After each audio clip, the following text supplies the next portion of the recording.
बोलिए भागवत स्वरूप भगवान की जय। बाल कृष्ण लाल की जय। आदि शक्ति की जय। सूरज नारायण भगवान की जय।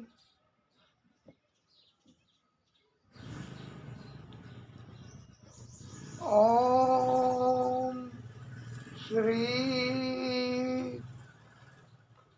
परमात्मने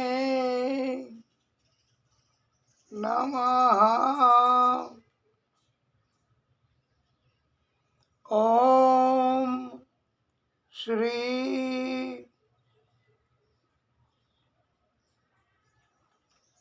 सरस्वत्यै नमः। ओम श्री महालक्ष्म्यै नमः।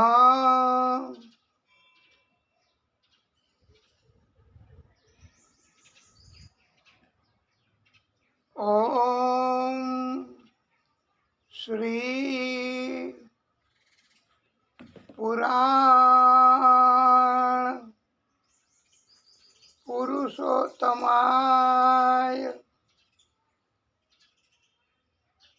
नमः।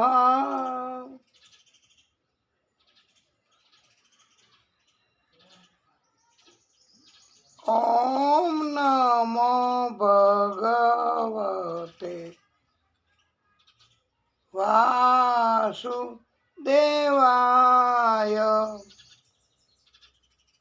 ओम नमो भगवते वासुदेवाय।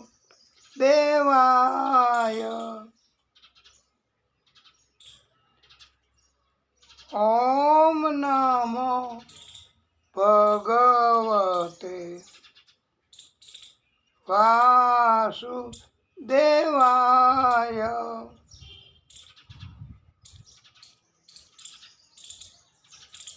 ओम नमः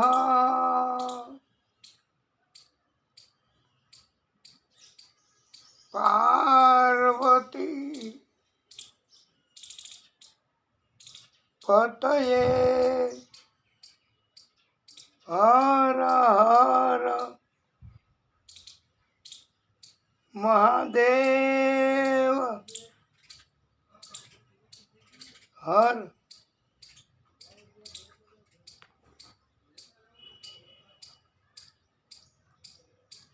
श्री वृंदावन बिहारी लाल की जय।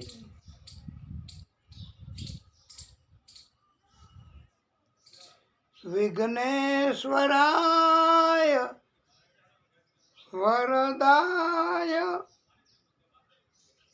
सुरप्रियाय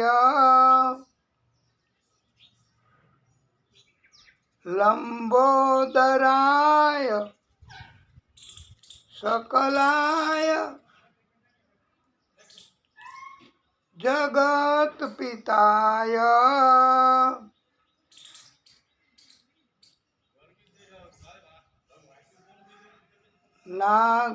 नागाननाय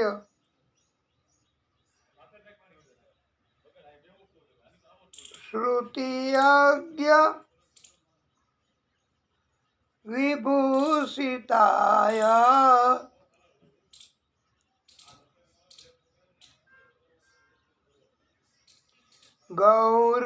गौरीसुताय गणनाथ नमो नमस्ते।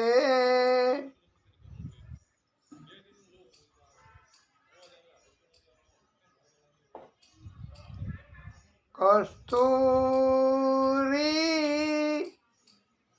તિલકમ લલાટ પટલે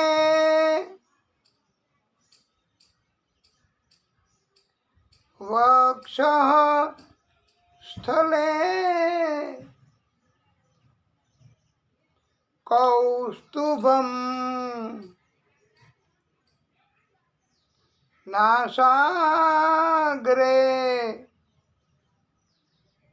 વરમોક્તિકમ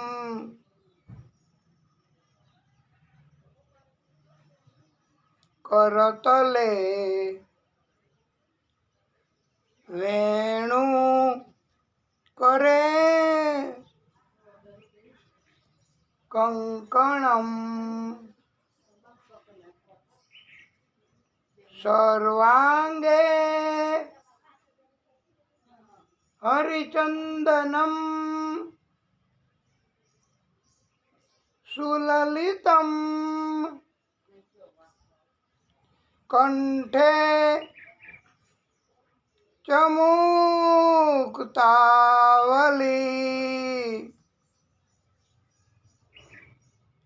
ગોપસ્ત્રી પરિવેષ્ટિતો વિજયતે ગોપાલ ચૂડામણી.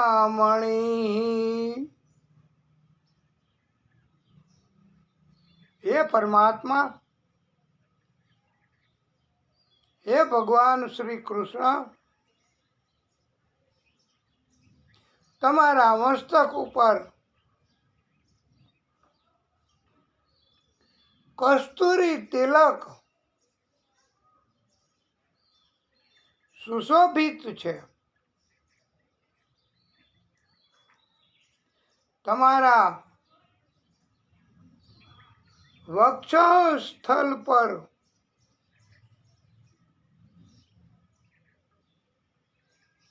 દેદીપ્યમાન કૌસ્તુભ મણિ બિરાજમાન છે તથા આપના હાથના કાંડાઓમાં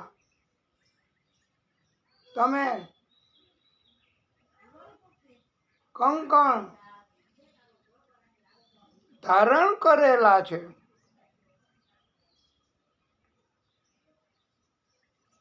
હે હરિ, આપના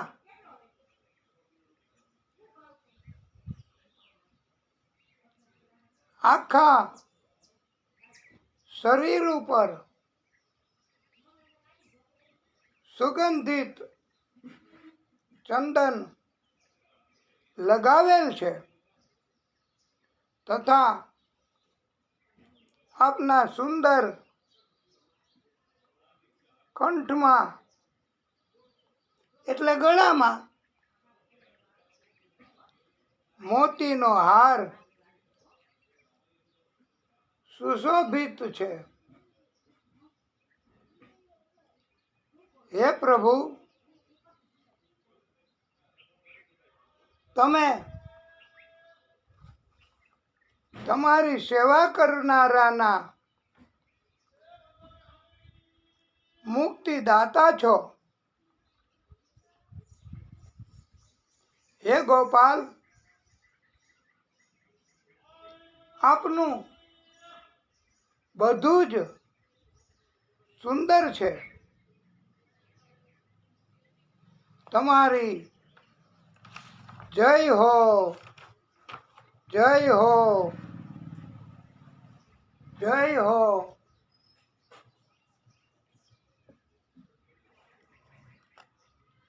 ઓમ સૂર્ય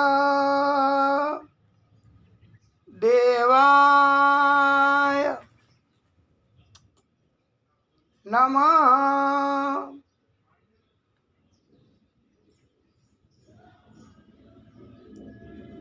ઓમ અરુણ દેવાય નમો નમઃ.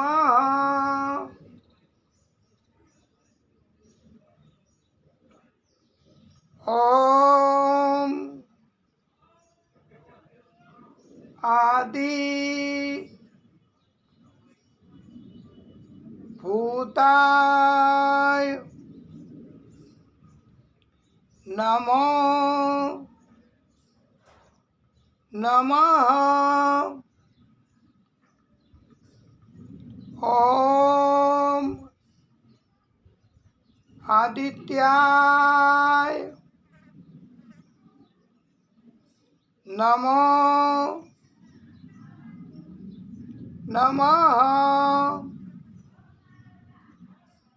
ઓમ રવિ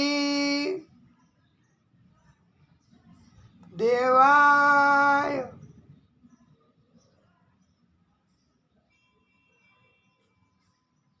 નમો નમઃ.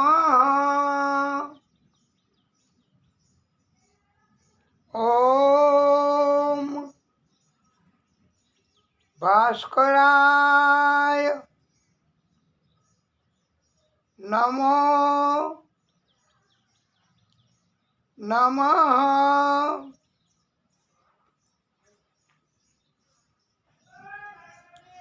ઓમ અચ્યુતાય નમો નમઃ. ઓમ વિશ્વદેવાય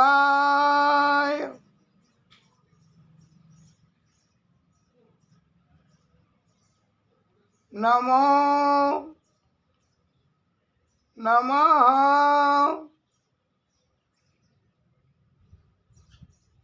ઓમ વિશ્વરૂપાય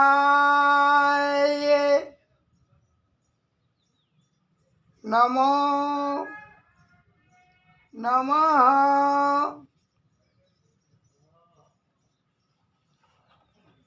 આપણે આ સૂરજનારાયણ ભગવાનના થોડાક નામ એનું ઉચ્ચારણ કરીએ અને દિવ્ય મંત્ર એ બોલીએ. સૂરજનારાયણ ભગવાનની કૃપા આપણી ઉપર થાય. સૂરજનારાયણ ભગવાન એ ત્રણેય લોકોના સ્વામી છે.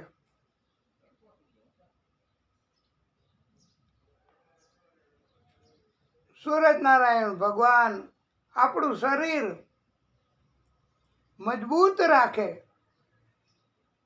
શરીરમાં શક્તિ આપે. સૂરજનારાયણ ભગવાન એનો દિવ્ય મંત્ર આપણે બોલીશું.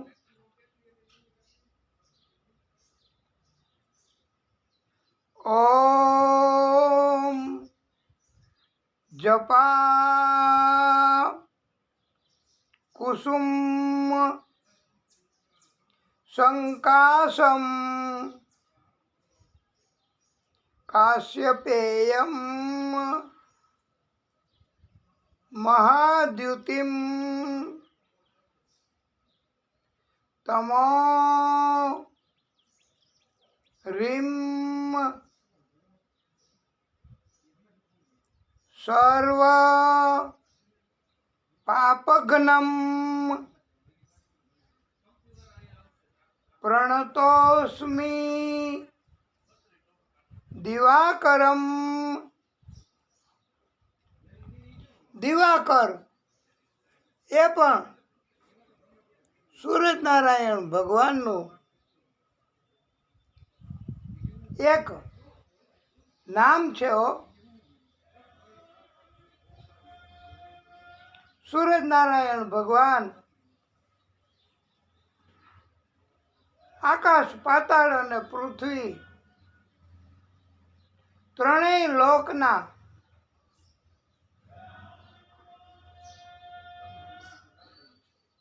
બધા જ જીવો એને જીવન આપે છે. સૂરજનારાયણ ભગવાન એ બધા જ મનુષ્યોના બધા જ પાપોનો નાશ કરનારા છે.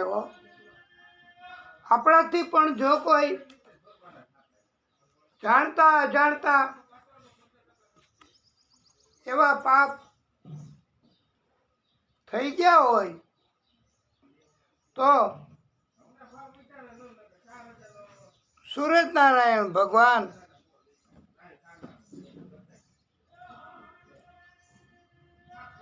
એની સ્તુતિ કરીએ, ઉપાસના કરીએ, નામ જાપ કરીએ તો સૂરજનારાયણ ભગવાન એ આપણને બધી શક્તિ આપે છે.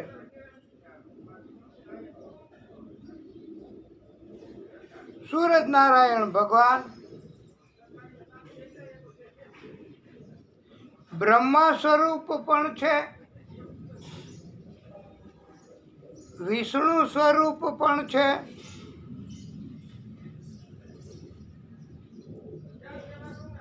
શિવ સ્વરૂપ પણ છે. આ ત્રણેય બ્રહ્મા, વિષ્ણુ અને મહેશ એ ત્રણેય શક્તિ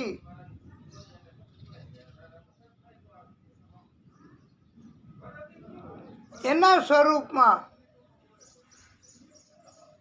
સૂરજનારાયણ ભગવાનની શક્તિ રહેલી છે. જગત દુનિયા એમાં સૂરજનારાયણ ભગવાન, ચંદ્રદેવ,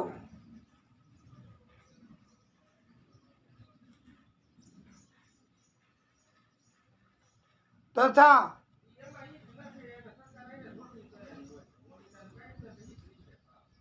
માતા પિતા એ જગતમાં પ્રત્યક્ષ દેવ કહેવાય છે. બીજા કોઈ દેવ એમણે પ્રાગટ્ય કર્યું હોય તો દર્શન થાય. ઘણા પ્રાગટ્યો આદિશક્તિએ કરેલા છે. સૂરજનારાયણ ભગવાન આપવાનું જ કાર્ય કરે છે.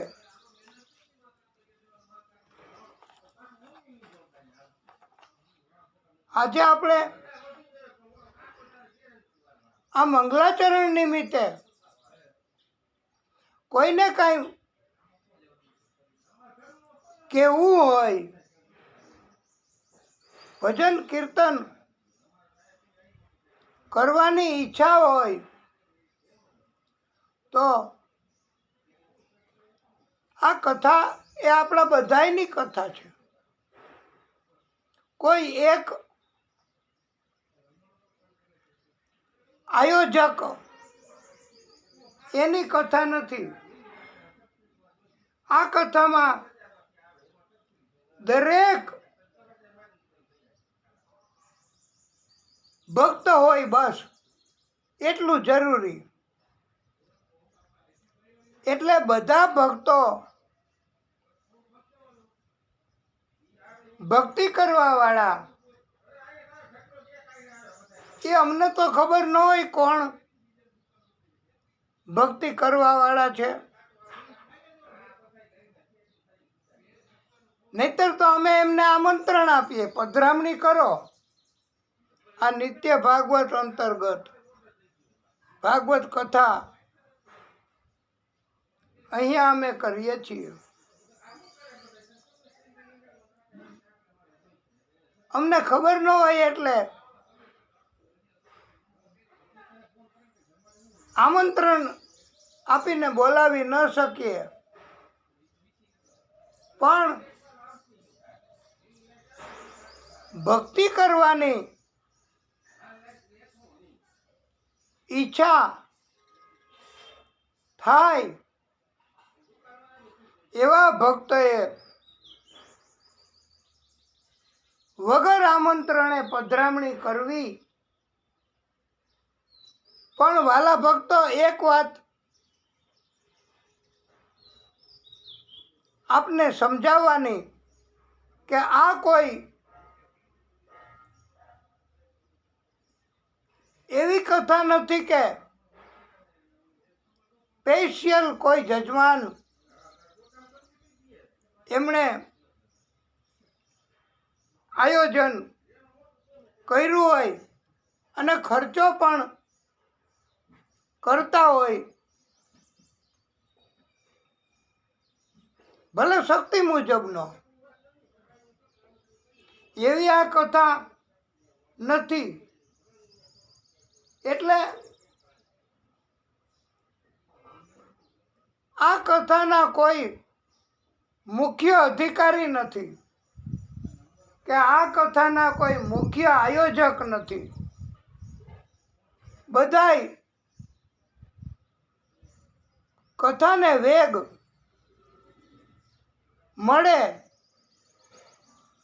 એવું અહીંયા આવીને કરે તો ભગવાન રાજી થાય. અને ગોપી મહિનો એટલે આ મહિનામાં તો મહાદેવજીના મંદિરે રાધા દામોદરજીના મંદિરે કૃષ્ણ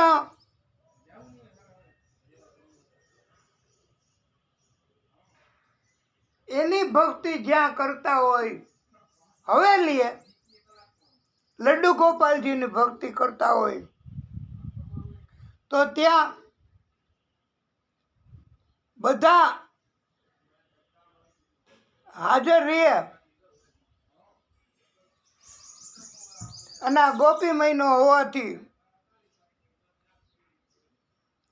શક્ય એટલું પોતાની પાસે વધારાનું હોય એવું, અથવા તો જે વસ્તુની જ્યાં જરૂર હોય ત્યાં એ વસ્તુ આપે, મૂકે અને ત્યાં પધરામણી કરે, એ સાચા ભક્ત કહેવાય છે. કોઈની ઉપર ભાર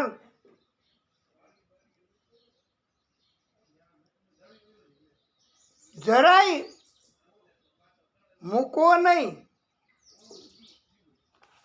એવું કહેવામાં આવ્યું છે.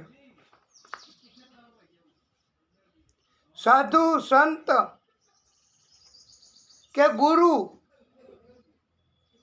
મહાત્મા ઋષિ આ ભાગવતની પોથીજી કે બીજા ગમે તે ભક્તો હોય એ આપના આશ્રમ કે આપના નિવાસ સ્થાને પધારે પછી આમંત્રણ હોય કે ન હોય એ મહત્વનું નથી, પધરામણી કરી એ મહત્વનું છે.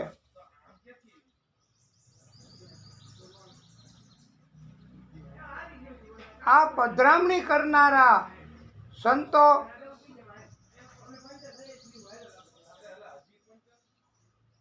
સાધુઓ મહાત્મા ગુરુજનો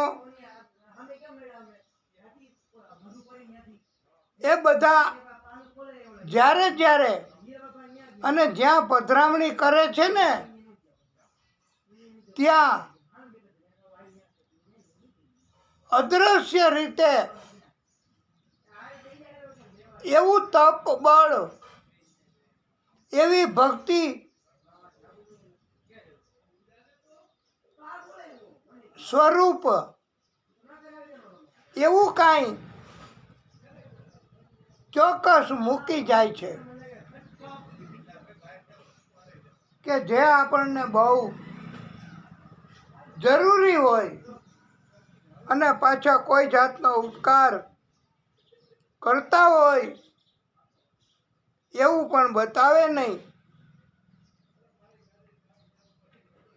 એ જ હેતુ પધરામણી કરવાનો છે. એટલે પધરામણી કરે તો કાંઈ ને કાંઈ અમૂલ્ય તત્વ કે જે બીજે ક્યાંય ન મળી શકે એવું તત્વ જ્યાં સંતો, ગુરુ, મહાત્મા, ઋષિ એ ઘરમાં, નિવાસસ્થાનમાં, આશ્રમમાં કે કોઈ જગ્યાએ પધારે તો પધરામણીનો ઉદ્દેશ એવો હોય છે કે કાંઈ ને કાંઈ પ્રભુએ કહ્યું જ હોય, મોકલ્યા જ હોય કે અહીંયા આ તત્વની જરૂર છે, તમે પધરામણી કરો અને કોઈને ખબર ન પડે એમ એ તત્વ આપી દો. આપણને ખબર ન પડે કે કોણે આપ્યું, એને કહેવાય પધરામણી. પધરામણી કરનારા કોઈ દિવસ સાવ એમને એમ ઊભા થઈને ઠીક લ્યો તો જય શ્રી કૃષ્ણ એમ કરીને વયા જતા નથી. એ કાંઈ ને કાંઈ પ્રભુ એની પ્રેરણાથી, એની શક્તિથી આપીને જ જાય છે. એવી શક્તિ હોય છે પધરામણી કરવાવાળા એની. ભક્તિમાં, ભગવાનના ભક્તોમાં અને કથામાં રુચિ એને કહેવાય કે વગર આમંત્રણે સેવા કરવાના હેતુથી કોઈ પણ સેવા હોય ને, એ જલ સેવા, ફૂલ સેવા, આહાર સેવા, ફળ સેવા, કોઈ પણ સેવા કરવાની પ્રભુની કૃપા હોય એ કરી શકે. આને કહેવાય પધરામણી.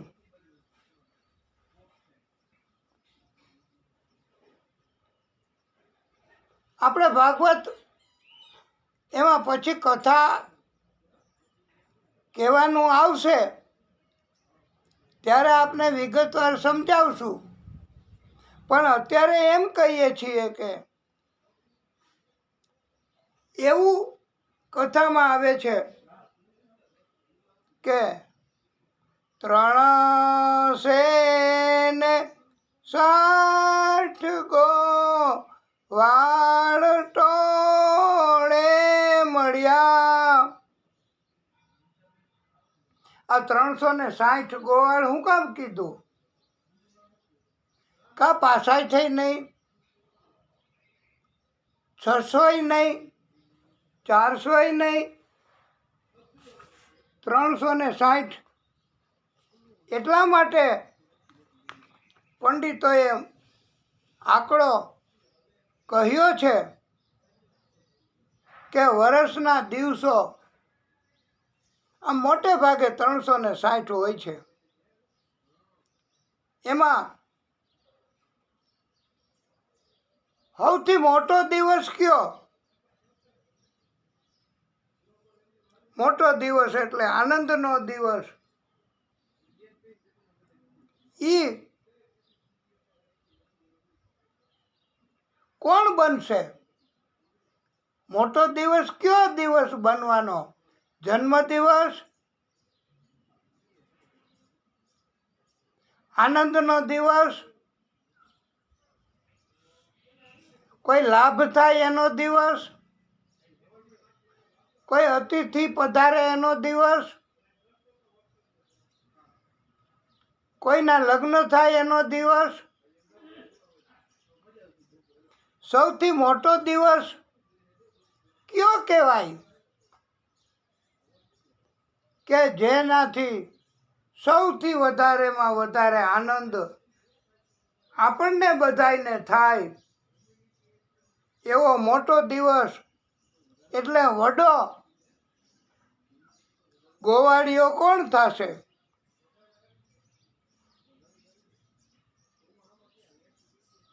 એ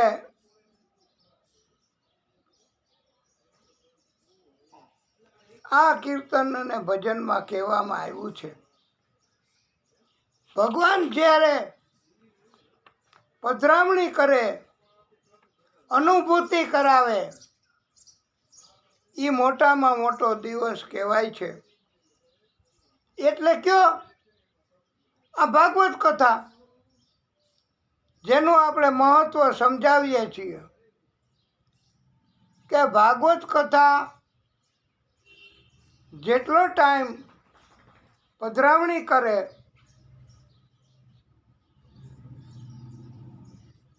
વક્તાશ્રી, સંતો, બધા ભક્તો અને આનંદ કરાવે એ ભાગવત કથાનો દિવસ, પોથી એની પધરામણીનો દિવસ એ મોટામાં મોટો દિવસ કહેવાય છે ભાગવતનો. અને એટલે ભાગવત કથામાં આ મહત્વ સમજાવવા માટે કહેવામાં આવ્યું છે. અને હનુમાનજી એને કથા બહુ પ્રિય છે હો. હાજી હાજી, હનુમાનજીને કથા બહુ પસંદ પડે છે. હનુમાનજી એ જ્યાં જ્યાં કથા હોય ત્યાં આપણે તો હજી પાકું ન હોય અને હનુમાનજીને ખબર પડી જાય હો કે અહીંયા કથા કરવાના છે. અને કોઈ પણ કથા હોય ને હનુમાનજી પહેલાં વહેલા જ હાજર થાય છે. એમનું સ્મરણ કરીએ કે ન કરીએ, હનુમાનજીને કથા તરફ બહુ પ્રેમ છે. કોઈ પણ કથા, રામકથાની વાત જ નથી. રામકથામાં જ હનુમાનજીને પ્રેમ હોય એવું નથી કીધું વાલા ભક્તો. કોઈ પણ કથામાં પ્રેમ એ હનુમાનજીને હોય છે. અને બીજા મહાદેવજીને કથામાં પ્રેમ હોય છે. અને પધરામણી કરવા માટે ભક્તો કહે છે, આયે હનુમંત બિરાજીએ, કથા કહું મતિ અનુસાર.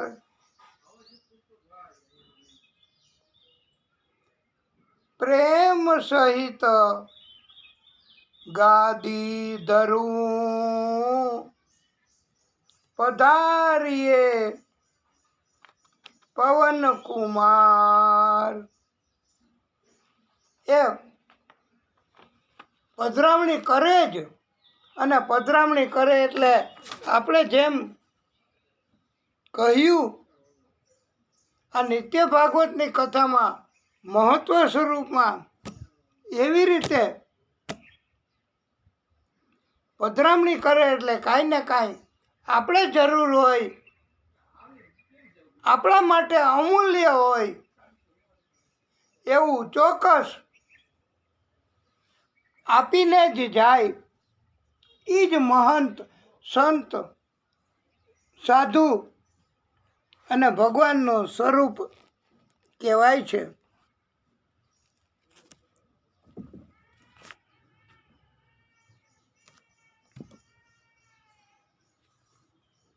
આપણે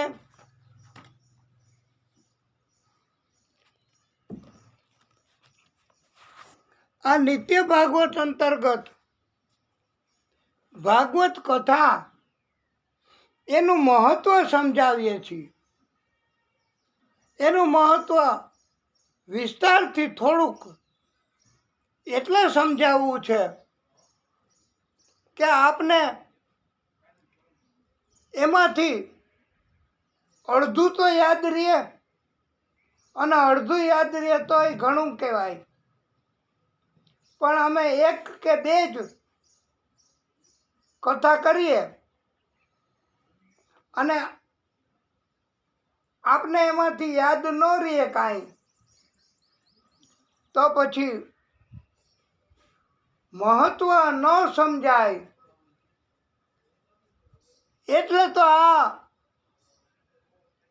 મૂળચંદભાઈ મૂળમાં નથી કોઈ કથામાં કોઈને રસ, એટલે નથી કે કથા કેટલી મહત્વની છે, કથાનું મહત્વ કેટલું છે એ કોઈને ખબર નથી, એટલે કોઈને રસ નથી. જો મહત્વની ખબર પડે, આપણને ડાક્ટર કોઈ દર્દના કારણથી ચેક કરે, તપાસણી કરે અને આપણને દવા આપે, તો દવાના મહત્વની આપણને ખબર છે કે આ દવાથી આપણને કષ્ટ, તકલીફ દૂર થશે. એ દવાના મહત્વની ખબર છે, એટલે આપણે દવા લઈએ છીએ, અને એટલે આપણે દવા શરીરમાં પણ ગ્રહણ કરાવીએ છીએ. આવી જ રીતે વાલા ભક્તો, આ ભાગવત કથા એનું મહત્વ એવું છે કે ભાગવત કથા એ આ જગતમાં જન્મ લીધેલા માણસો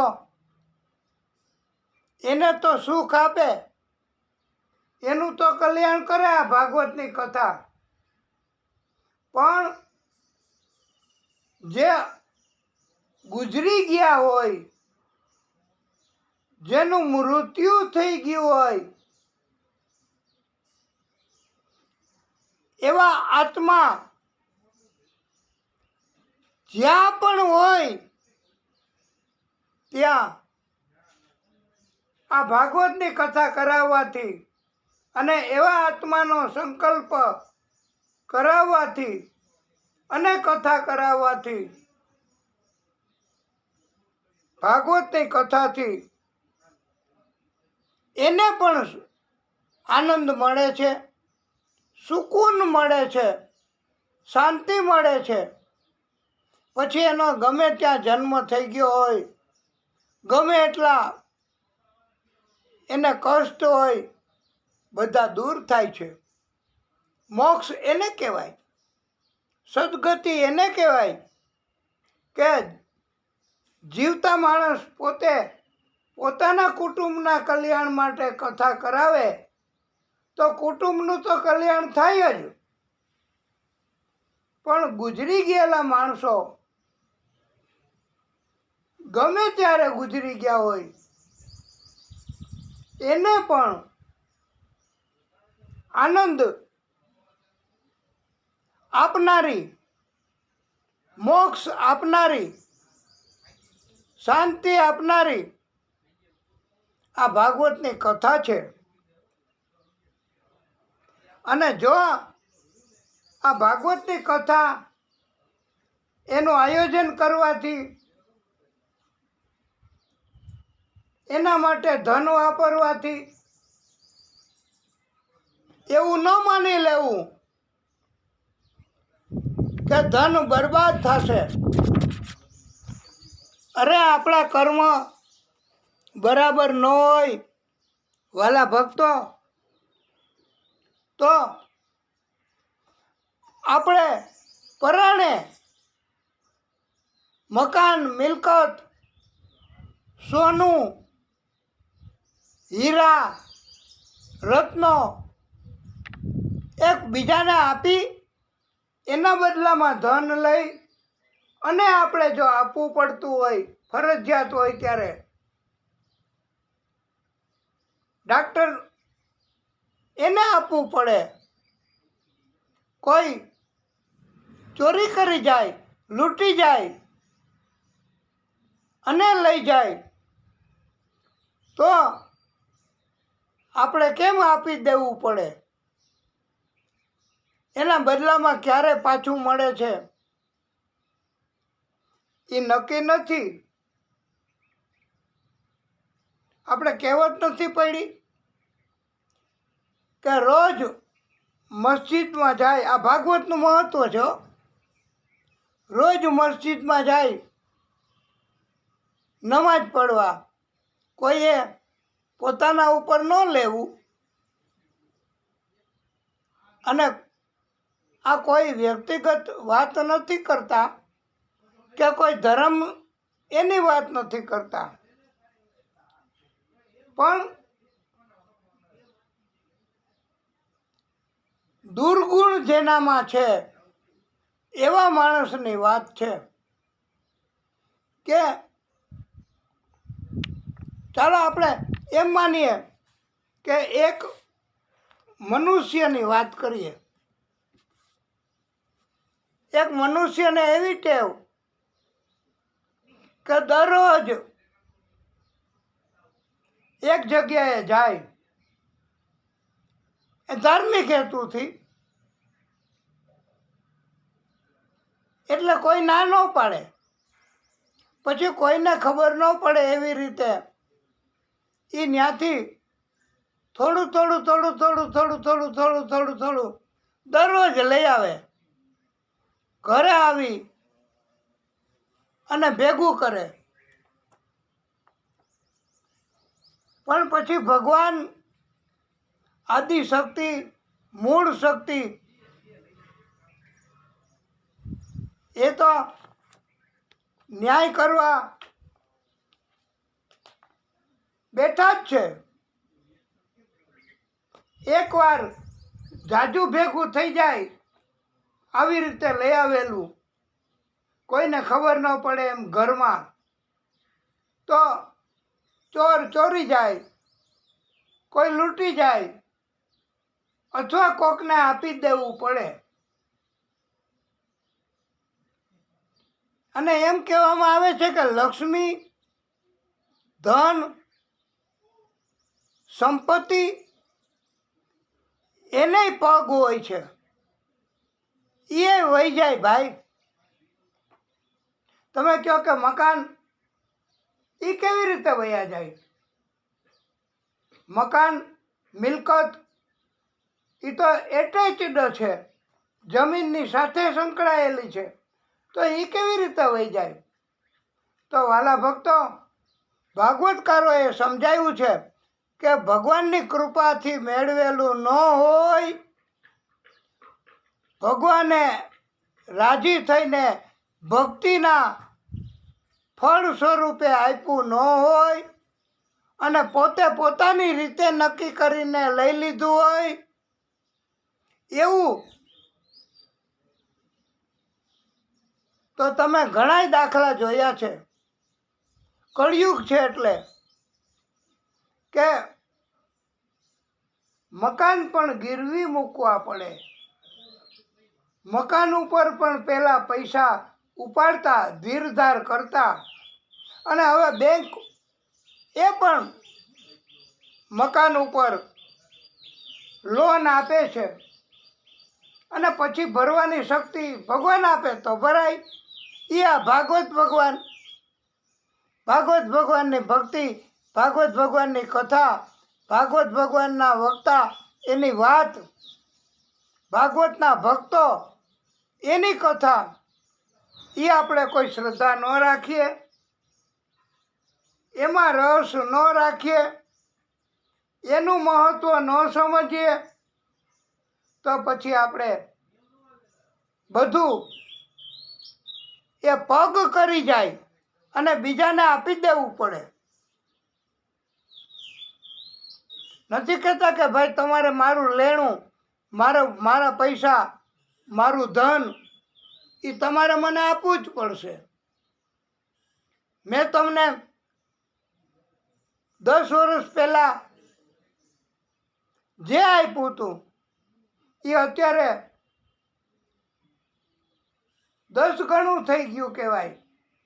તમારે 10 ગણું આપવું પડે, અને નહીં આપો તો હું લઈ જઈશ. અને મકાન લખાવી લઈએ, મિલકત લખાવી લઈએ. અરે હરિશ્ચંદ્ર રાજાની કથા એ આપણે કહેવાના છીએ. એ આ ભાગવતના મહત્વ અંતર્ગત જ આવે છે કે હરિશ્ચંદ્ર રાજાને વેચાઈ જવું પડ્યું હતું. એનું કારણ એને મોહ, પુત્રમાં મોહ જાગ્યો હતો, એટલે વેચાઈ જવું પડ્યું હતું. એ કથા અને ભાગવત ભગવાન, એને નહીં માનીએ તો આપણે કોને માનશું? કારણ કે ભાગવત એ તો ટેસ્ટેડ છે, ચકાસણી કરેલું છે ભાગવત. એટલે ભાગવત એવું નથી કે આપણે લાવો અમે ખાતરી કરી લઈ અને જો ફાયદાકારક હશે તો કથા કરાવશું, એવું ન હોય. અરે આમાં તો વર્ષો પહેલાંથી આ ભાગવત ભગવાને પોતે જ પોતાની વાણી સ્વરૂપે પ્રગટ કર્યું છે.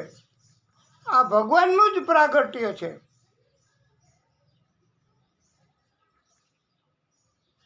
અને ભાગવત એમાં પરોપકાર,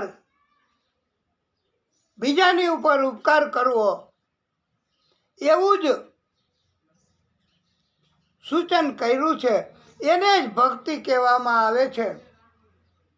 પરોપકારાય પુણ્યાય, બીજાની ઉપર ઉપકાર કરવો એ જ મોટામાં મોટું પુણ્ય કહેવાય છે. એમ ભાગવત આપણને શીખવે છે. અને પરપીડનમ પાપાય,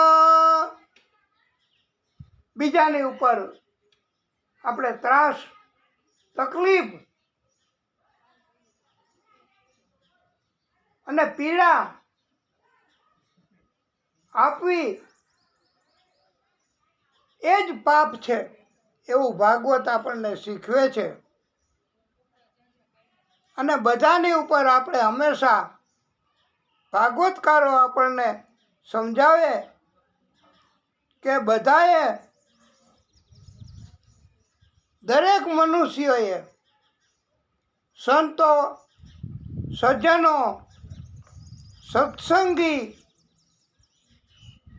એવા મનુષ્યોએ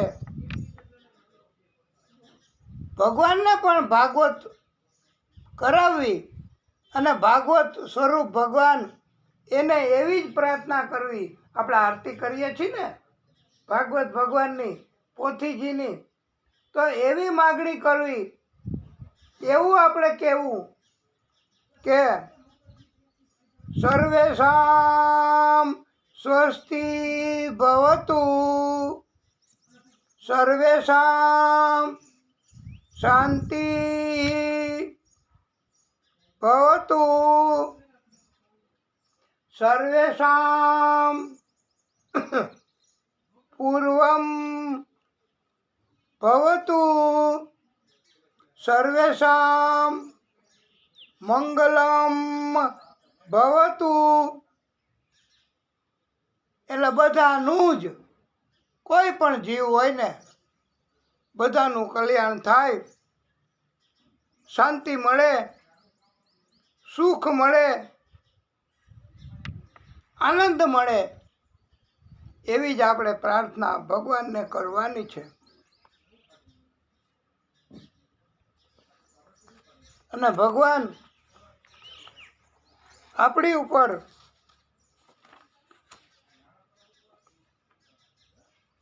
સતત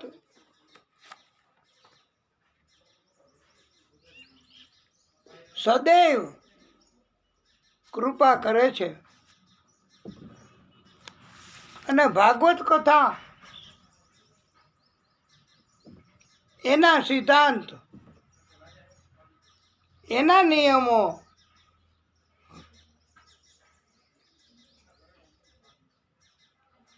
એ વર્ષો પહેલા, આ કાંઈ આજકાલની વાત નથી વાલા ભક્તો, કે હમણાંની વાત નથી, ઘણા વર્ષો પહેલાની વાત. અને ભાગવત કથામાં કહી શકાય એવી વાત એ ડાયરેક્ટ ભગવાનને કહી શકાય, પ્રાર્થના કરી શકાય, સ્તુતિ કરી શકાય એવી આપને પણ કેવી છે. આ ભાગવતનું મહત્ત્વ આવે છે. અને ભાગવતનું મહત્ત્વ જો સમજાશે તો જ તમને ભાગવત કથા તરફ પ્રેમ, રુચિ, રસ ઉત્પન્ન થશે. અને જ્યાં જ્યાં ભાગવતની કથા હશે ત્યાં ત્યાં તમે સૌથી પહેલાં પહોંચી જશો. જેવી રીતે આપ ઓળખો છો મીઠાઈ, સ્વીટ, એ સ્વીટ કોઈ પણ મીઠાઈ હોય, નાના બાળકોય ઓળખે કે આ મીઠાઈ મને પસંદ છે, તો નાના બાળકો પણ મીઠાઈ એ ખબર હોય કે આ જગ્યાએ મળે છે, તો મીઠાઈ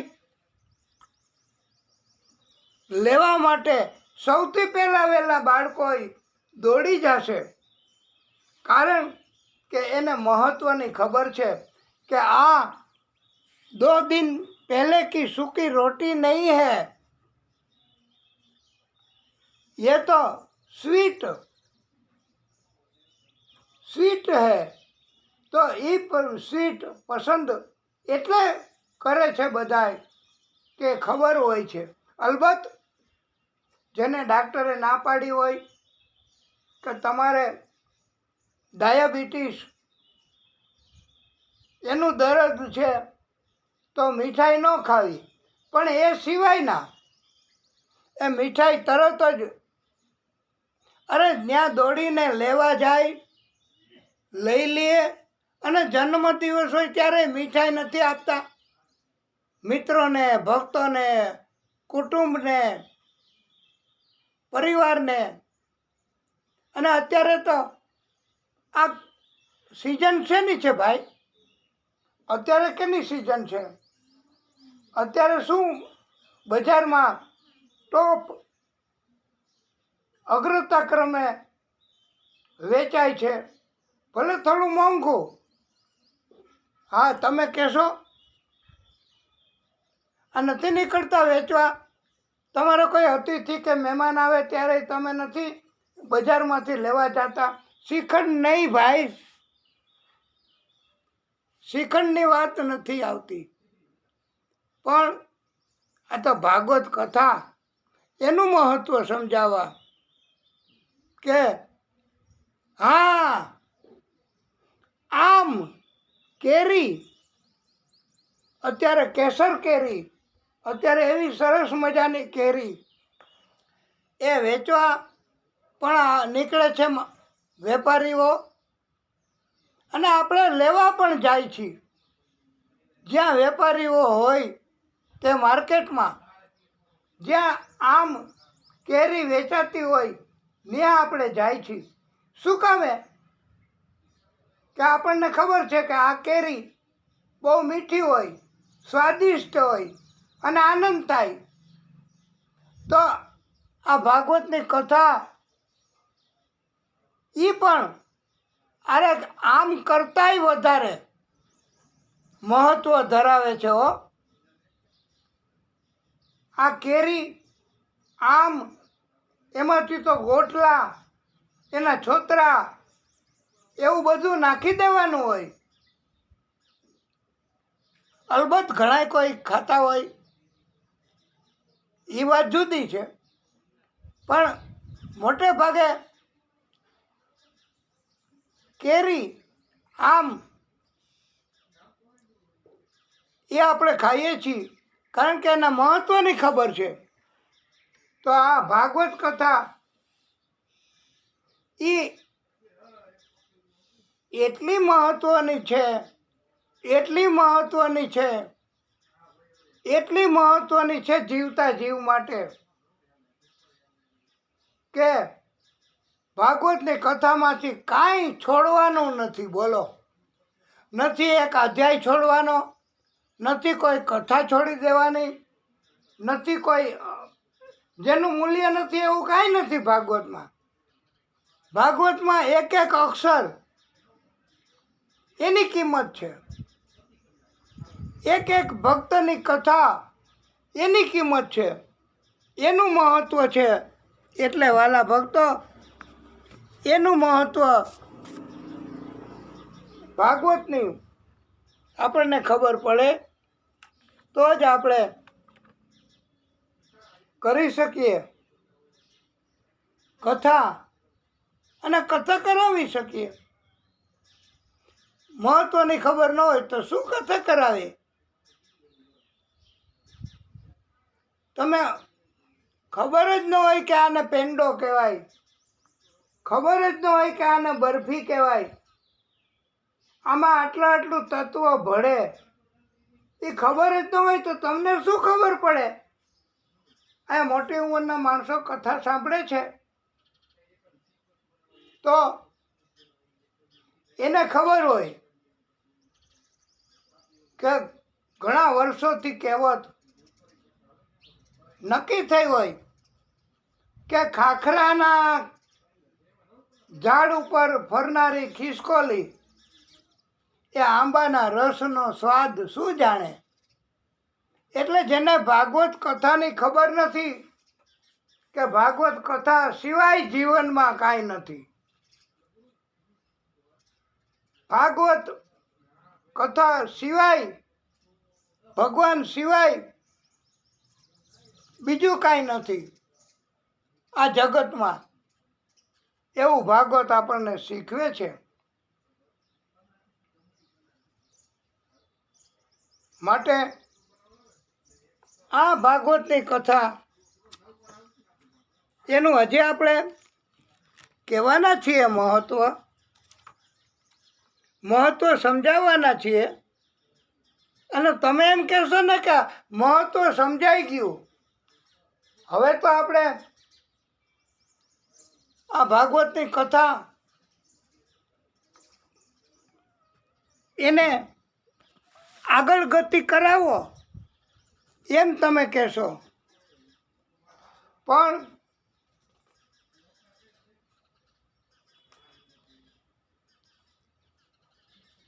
ભાગવતની કથાનું મહત્ત્વ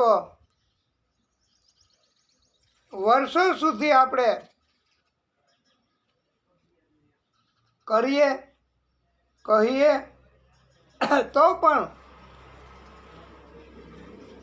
એનો વિરામ એ મૂકી શકાય એવું નથી હો.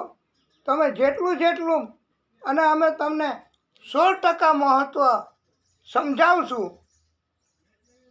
હજી તો એક દિવસ થયો છે આ નિત્ય ભાગવત અંતર્ગત કે 2 આજે તો મહત્ત્વની કથા તો વરસ દિવસ હાલે. પણ આપણે હજી એકાદો દિવસ તમને અરુચિ ન જાગે તો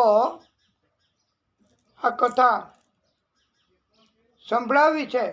કથાનું મહત્ત્વ આપને સમજાવવું છે. અને ટૂંકમાં તમને આનંદ થાય, તમારો ઈશારો અમે સમજી ગયા કે ગોપી મહિનો છે તો મહત્ત્વ ભાગવતનું સમજાવો અને રાસ લેવાય એવું પણ કરો. તો તમે બધાય તૈયાર હોય તો રાસ આપણે લઈએ. આપણે એટલે તમે અને અમે ગૌરવશું. અને ભાગવતનું મહત્ત્વ એ કથા પણ થઈ શકશે. તો તમે બધા તૈયાર થાવ, ઊભા થાવ તમારી જગ્યાએ. પાપી પણ પાવન બની જાય, પાપી પણ પાવન બની જાય ભાગવતજીના સંગમાં. પાપી પણ પાવન બની જાય ભાગવતજીના સંગમાં. ભાગવતજીના સંગમાં, ભક્તિના રંગમાં. ભાગવતજીના સંગમાં, ભક્તિના રંગમાં. પાપી પણ પાવન બની જાય ભાગવતજીના સંગમાં. કાગડો પણ કોયલ બની જાય, એ કાગડો પણ કોયલ બની જાય ભાગવતજીના સંગમાં. પાપી પણ પાવન બની જાય ભાગવતજીના સંગમાં. બગલો પણ હંસ બની જાય ભાગવતજીના સંગમાં. બગલો પણ હંસ બની જાય ભાગવતજીના સંગમાં. ભાગવતજીના સંગમાં, ભક્તિના રંગમાં. ભાગવતજીના સંગમાં, ભક્તિના રંગમાં. પાપી પણ પાવન બની જાય ભાગવતજીના સંગમાં.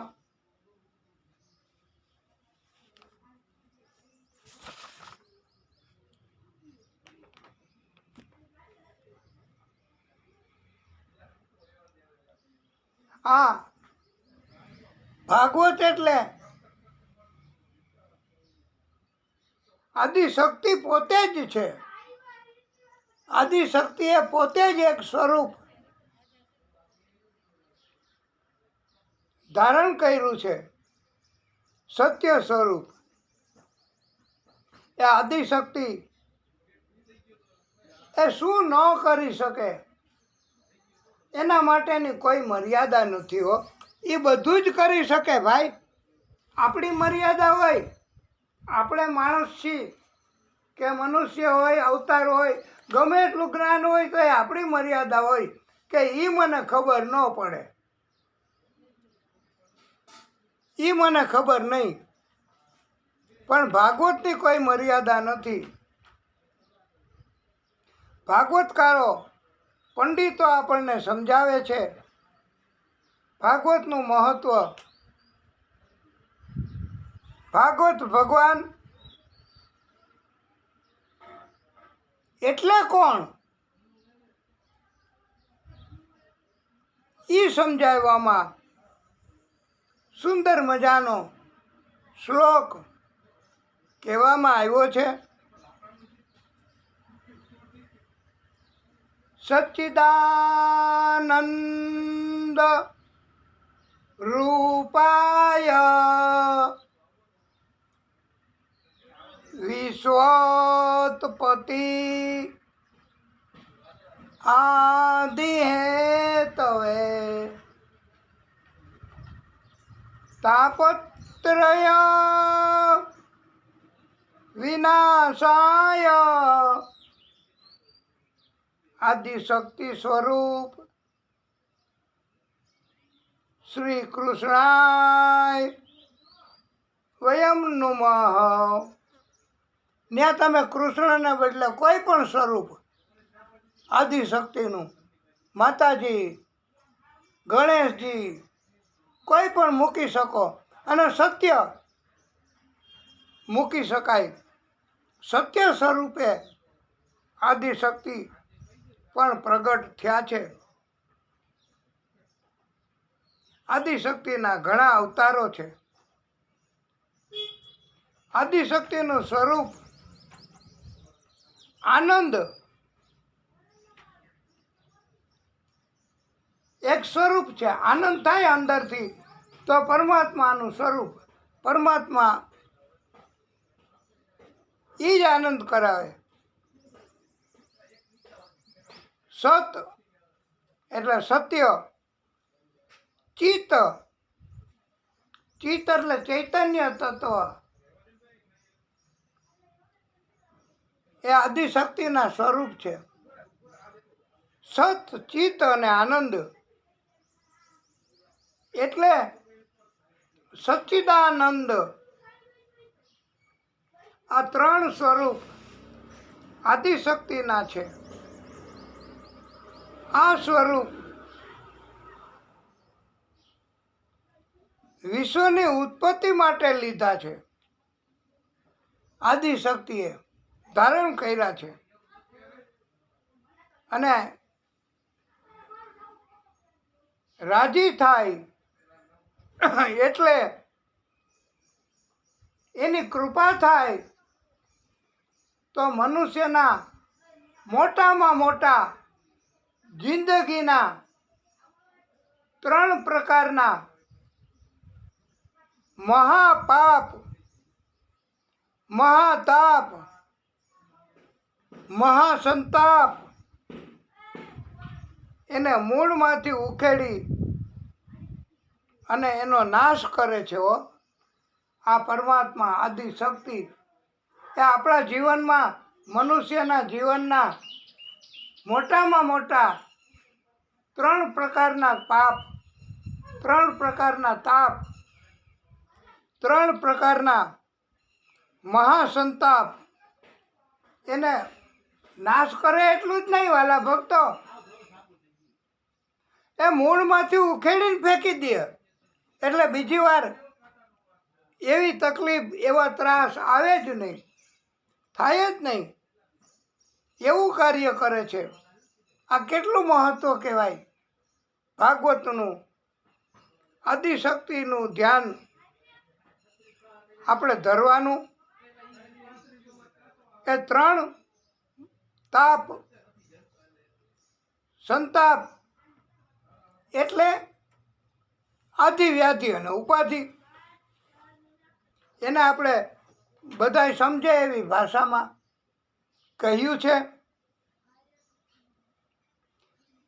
અને આખા જગતની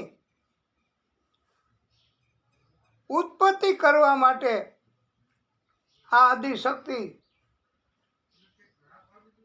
એ પોતે લીલા કરે છે, અવતાર લે છે.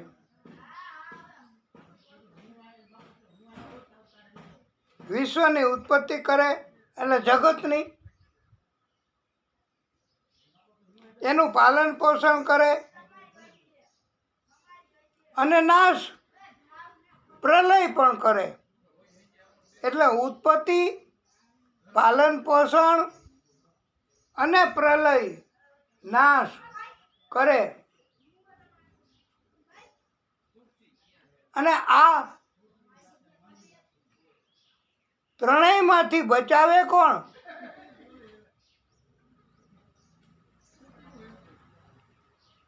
આ ત્રણેય શક્તિમાંથી બચાવે એ આ ભાગવત ભગવાન આદિ શક્તિ બચાવે.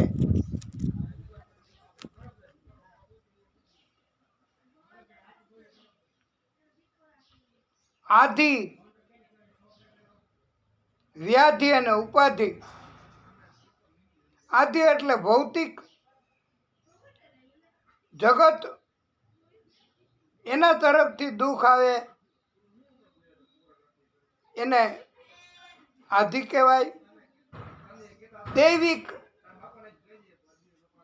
એટલે વ્યાધિ, દેવો તરફથી દુઃખ આવે, પનિશમેન્ટ આવે, શિક્ષા આવે, તકલીફ પડે, એને દૈવિક કહેવાય છે. અને ઉપાધિ, ઉપાધિ એટલે દેહ, શરીરને લગતા કષ્ટ આવે એને કહેવાય દૈહિક.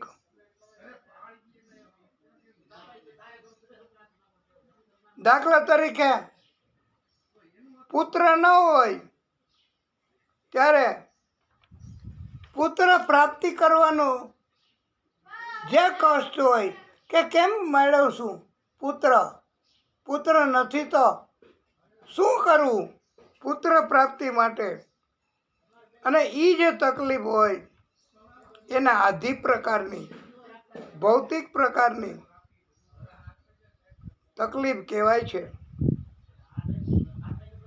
અને વ્યાધિ એટલે દેવી પ્રકારની તકલીફ, એ પુત્ર હોય છતાંય દેવયોગે એ કષ્ટ આપે એવો હોય કે સંતાન એ કષ્ટ આપે એવા હોય તો એને કહેવાય આ દેવની અપકૃપા. તો આ દેવોની અપકૃપા હોય તો એ ભાગવત કથાથી દૂર થાય છે. અને ઉપાધિ એટલે જગતના સાધનો, સુખના સાધનો, શરીરના રોગ, એને કહેવાય ઉપાધિ. એટલે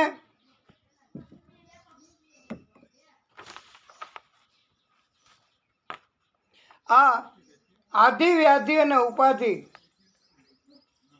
એ ત્રણ પ્રકારના મોટામાં મોટા મનુષ્યના જીવનના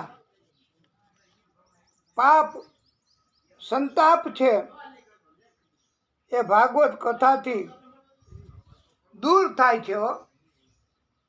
અને ભાગવત ભગવાન એટલે સત્ય બોલવું, સત્યનું આચરણ કરવું એ આદિશક્તિનું સ્વરૂપ છે. આના માટે, સત્ય માટે એમ કહેવામાં આવે છે કે સત્ય એ કલ્યાણકારી છે. સત્ય એ જ શિવ છે. શિવ એ જ સુંદર છે. આ શિવ એટલે કલ્યાણ કરનારા, અને સત્ય બોલવાથી, સત્યનો અમલ કરવાથી, સત્ય પ્રવૃત્તિ કરવાથી બધું જ મળે છે એવું ભાગવતમાં આ શ્લોકમાં કહેવામાં આવ્યું છે. અને સત્યમ શિવમ સુંદરમ આ ત્રણ સ્વરૂપ એ આદિશક્તિના, એ ભગવાનના છે. અયોધ્યામાં રામજીના રૂપમાં, કાશીમાં મહાદેવજીના રૂપમાં, વૃંદાવનમાં કૃષ્ણના રૂપમાં આ સત્યમ શિવમ સુંદરમ સ્વરૂપે, સત્ય એટલે સાચું બોલવું, સાચું આચરણ કરવું, શિવ એટલે કલ્યાણ કરવું, કલ્યાણ કરાવવું, અને સુંદર એટલે આંખથી જોઈ શકાય, ગમે આંખને એવું સુંદર આ ત્રણ સ્વરૂપે છે. અયોધ્યામાં રામજીના રૂપમાં, કાશીમાં મહાદેવજીના રૂપમાં, અને વૃંદાવનમાં કૃષ્ણના રૂપમાં. આ ત્રણેય રૂપમાં સત્ય સ્વરૂપ આદિશક્તિ એમના પ્રાગટ્યો, આ ભાગવત ભગવાનના પ્રાગટ્યો થયેલા છે. બધાના હૃદયમાં, ઘરમાં પણ આ આદિશક્તિનું પ્રાગટ્ય છે. અને આદિશક્તિ છે તો આપણી ચિંતા દૂર થાય છે. કિંમત માત્ર શરીરની નથી. શરીર આનંદ તો જ આપી શકે કે જો શરીરમાં કોઈ પણ પ્રકારની તકલીફ ન હોય, રોગ ન હોય, દર્દ ન હોય. એવા શરીરની જ કિંમત છે હો. બાકી તો દર્દ થાય, રોગ લાગુ પડે, ડાયાબિટીસ થાય, બીપીની તકલીફ થાય, લોહીનું ભ્રમણ બરાબર ન થાય, અને શરીરમાં તકલીફ ઊભી થાય, તો આ શરીરની તકલીફ એ તકલીફ વગરનું શરીર હોય, રોગ વગરનું શરીર હોય, એ જ આ ભાગવતની કથાથી આવું શરીર થાય છે. બાકીનું તો એ ફેંકી દેવાનું શરીર કહેવાય. પણ આપણે સાચવવું પડે. આ શરીર તરફ મોહ જાગે ને એટલે.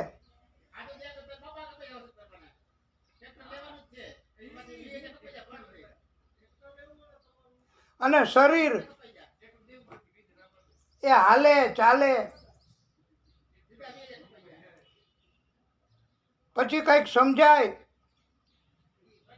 અને આનંદ થાય તો જ આપણા શરીરની કિંમત છે, નહીતર કિંમત નથી હો. આ સિદ્ધાંત, આ ભાગવત કથા એના પંડિતોએ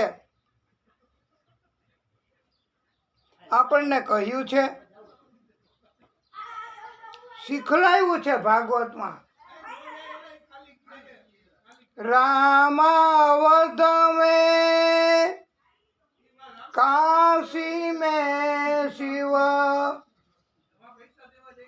राम अवध में, काशी में शिव, कान्हा वृंदावन में।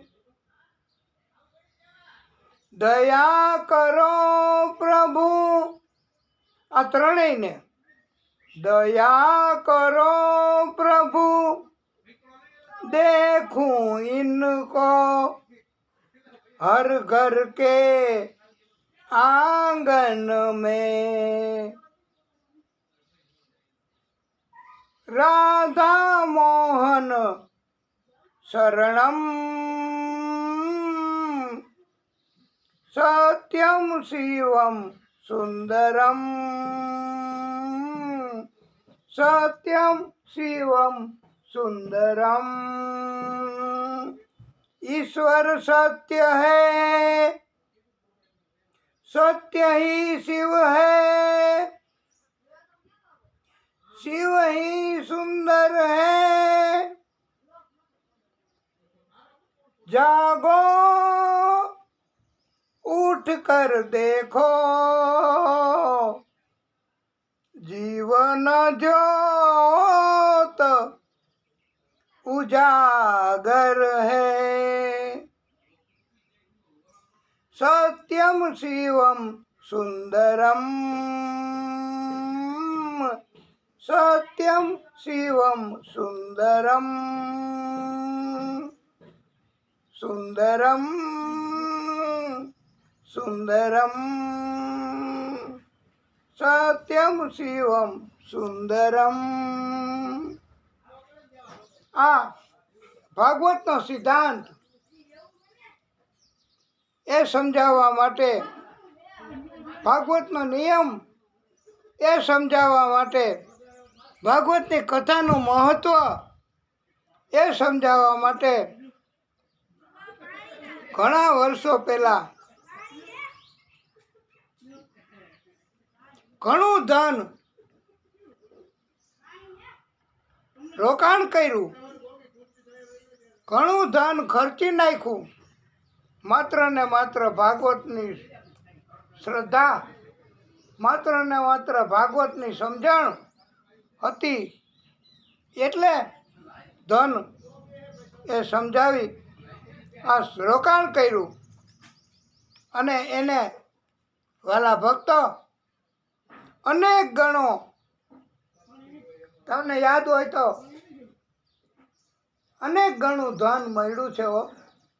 લોકોએ બહુ ધન આપ્યું, ધન આપીને પણ લોકોએ બહુ સાંભળ્યું, આ જોયું, સમજ્યા અને ફોલો કર્યું. આ ભાગવતનું મહત્ત્વ એ તમને ખબર પડી ગઈ કે આ ક્યું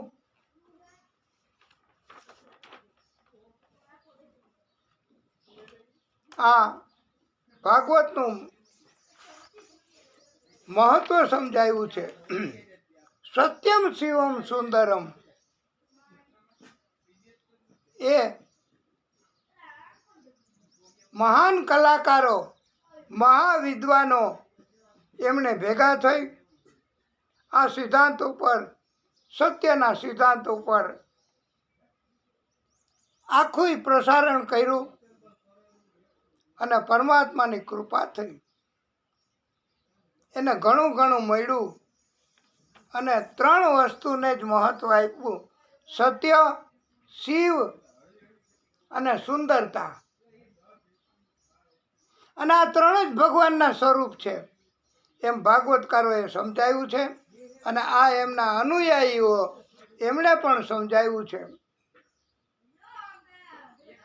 અને આપણને તો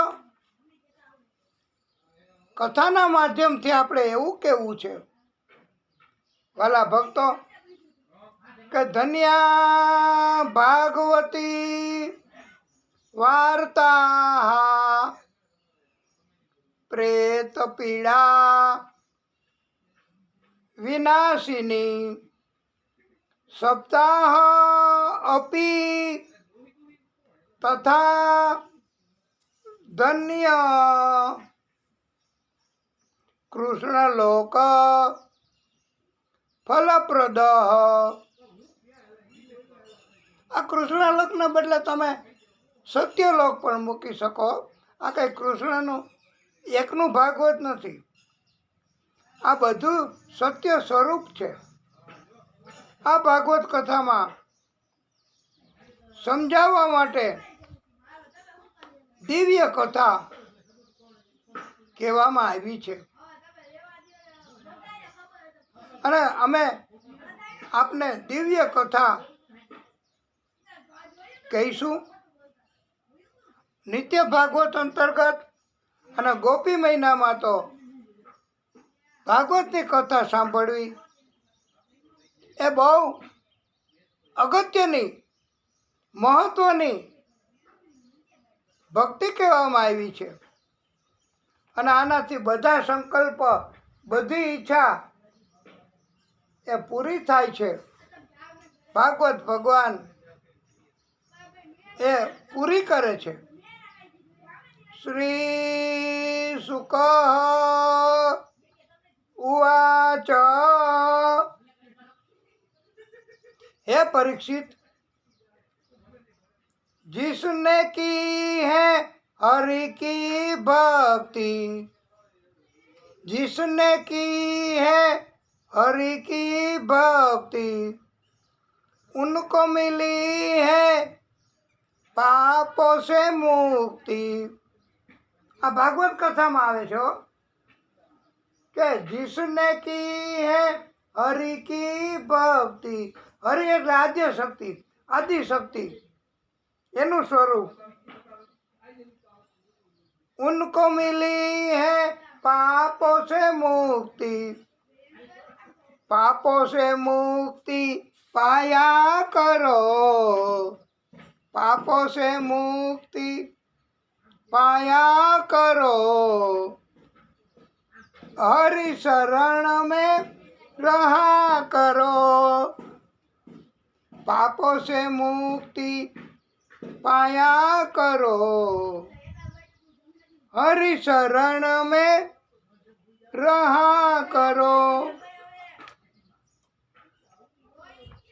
नारायण नारायण जपा करो, नारायण नारायण जपा करो,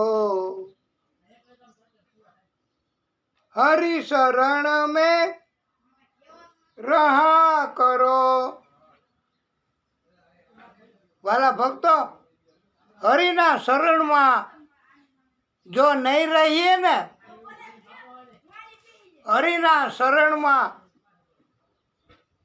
રુચિ નહીં જાગે ને, ભાગવત કથામાં પ્રીતિ નહીં થાય ને, તો આના સિવાય બીજે ક્યાંય વાસ્તવમાં સુખ છે જ નહીં, વાસ્તવમાં ક્યાંય આનંદ છે જ નહીં. બધા કુટુંબ, બધા પરિવાર, બધા સભ્યો એ ભાગવતકારોએ સમજાવ્યું છે કે પરમાત્મા સિવાયનું બધું જ એ ખોટું છે, સ્વાર્થી છે, મતલબી છે. અને અંતે માયા, લાગણી નહીં છૂટે તો જીવન બરબાદ થશે. ભાગવતજીનો નિયમ સમજાવવા માટે આપણે ધ્યાનથી સાંભળવાની છે. એ ભાગવતમાં જ સમજાવ્યું છે. અને આપણે હરિશરણ એમાં રહેવું એટલા માટે મહત્વનું કહેવામાં આવ્યું છે કે જે ઝાડ ફેંકવાવાળા હોય ને પાણીમાં માછલા પકડવા માટે, પાણીમાં ઝાડ ફેંકવાવાળા એ જો ઝાડ ફેંકવાવાળાના ચરણ પાસે હોય એવા માછલાને ઝાડમાં ફસાવી શકતા નથી. દૂર હોય પરમાત્માથી એને જ દૂર હોય એને જ ઝાડમાં ફસાવાનું આવે છે. એટલે પરમાત્મા ભાગવત ભગવાન એમના ચરણમાં એમના શરણમાં હોય તો આપણે આ સંસારના મોહ કપટ માયા પાપ અભિમાન લોભ લાલચ એવા તત્વોથી આપણે બચી શકશું જો હરિના શરણમાં આવીશું તો. અને હરિના શરણમાં રહેવું એ આપણને ખાસ સમજાવવામાં આવ્યું છે.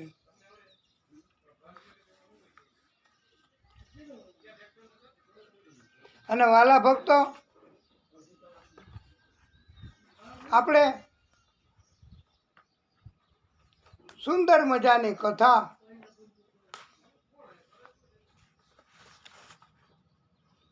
એ એટલા માટે સમજાવીએ છીએ કે ભાગવત એનું મહત્વ ઘણું છે. ભગવાનનું શરણ લેવું, ભગવાનના શરણમાં રહેવું એને મહત્વ કહેવામાં આવ્યું છે. અને આપણે આ કથા અંતર્ગત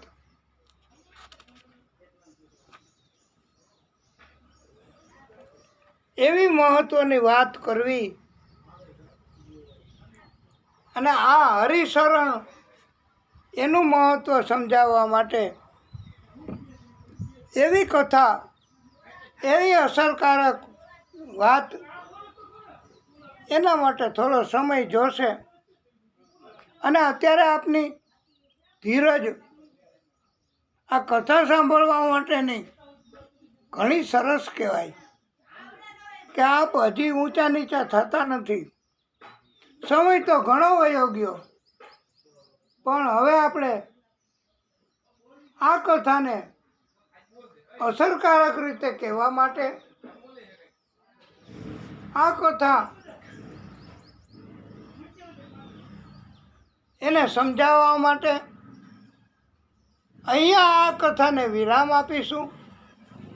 પછી ભાગવતનું મહત્વ સમજાવશું અને કથા બાકીની આગળની કથા હવે આપણે આવતીકાલે નિત્ય ભાગવત અંતર્ગત આ ગોપી મહિનો છે એટલે આપણે બહુ ભક્તિ કરવી. અને તમારા ધ્યાનમાં પણ આવે કાંઈ એવું સરસ મજાનું કોઈ ગીત, કોઈ કીર્તન, કોઈ ભજન, બધું જ કહી શકાય. કોઈ જાતની પાબંદી નથી ભાઈ. ભાગવત કથા એના માધ્યમથી તમે કાંઈ પણ કહો ને એ બધું જ ભગવાન સ્વીકાર કરે છે. અને ભગવાનની કૃપા અનેક ગણી આ ભાગવત કથા સાંભળવાથી, કહેવાથી, આયોજન કરવાથી થઈ શકે છે ભાઈ. પછી તો વારે વારે નહીં મળે મનુષ્ય અવતાર. અને વાલા ભક્તો, હવે તો એવો અભિગમ છે કે પછી તો સંતાનો ભાગવતની કથા કરાવે કે ન કરાવે એની કોઈ ગેરંટી નથી હોતી. પણ ભાગવતની કથા જીવતા જ સાંભળી અને પછી આગળ મૃત્યુ ભલે ગમે ત્યારે આવે, એટલે તાત્કાલિક મૃત્યુ આવે એ પહેલાં જ મોટા ભાગના ભક્તો આ ભાગવતની કથા કરાવે છે. અને આ ગોપી મહિનો છે તો આપણને પણ કેટલા મેસેજ સંદેશાઓ કે કથામાં અમારા તરફથી યોગદાન કે સેવા હોય તો અમને કહેજો. પણ જ્યાં ભગવાન છે, જ્યાં ભાગવત છે, ત્યાં બધું જ છે. અને જ્યાં ભાગવત નથી, જ્યાં ભગવાન નથી, જ્યાં સત્ય નથી, ત્યાં કાંઈ નથી હો. ત્યાં પાપ એ ભરપૂર છે, ત્યાં દુર્ગુણ, ત્યાં દૈત્યતા એ જ છે. અને એના વગર એ જીવનમાં નકામું છે. સત્ય અને ભાગવત એ જ ઉપયોગી છે. એટલે આપણે